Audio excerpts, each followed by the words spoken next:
Hello, আসসালামু আলাইকুম। সবাই কেমন আছেন? আজকে আপনাদের সাথে একটা রেসিপি শেয়ার করব। এটা হচ্ছে স্যালারি পাতা। এটা মসুর ডাল দিয়ে রান্না করছি। যখন আমরা স্যালারি পাতাটা রান্না করব, এটার আঁশগুলো এভাবে করে আমরা ছিলে নেব।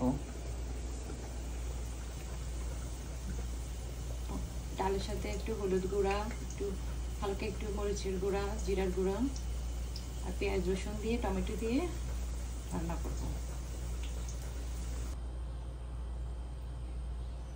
সবগুলো সেলের পাতা আঁশ ফেলে দিয়ে এভাবে করে কেটে নিয়েছি।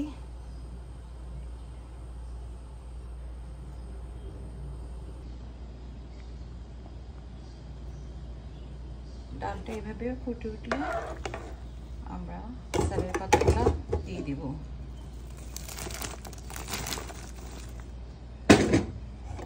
সেলের পাতাগুলো দিয়ে আমরা রান্না করব।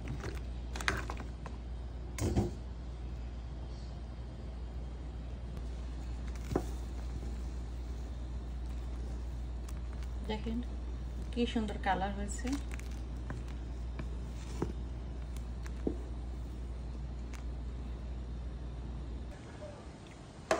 অলমোস্ট আমাদের রান্না হয়ে গেছে।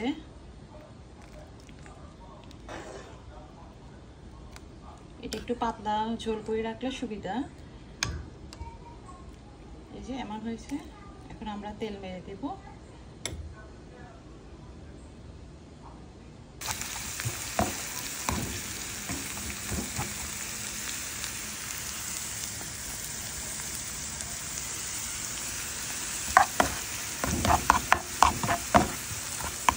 কেউ রসুন দিয়ে কেউ পেঁয়াজ দিয়ে তেল মারে বা বাগাতে, আমি একটা পেঁয়াজ দিয়ে দিচ্ছি। এর সাথে একটু শুকনো মরিচ দিব, খেতে অনেক মজা লাগে।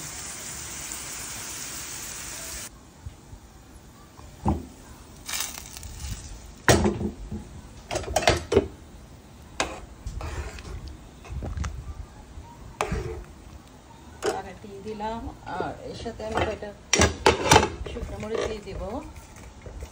শুকনো মরিচটা দিলে অনেক ভালো লাগে খেতে।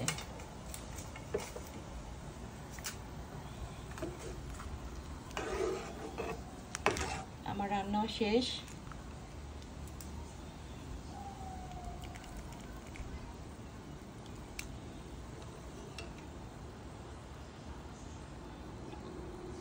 ওকে, আসসালামু আলাইকুম। সবাই ভালো থাকেন। আল্লাহ হাফেজ।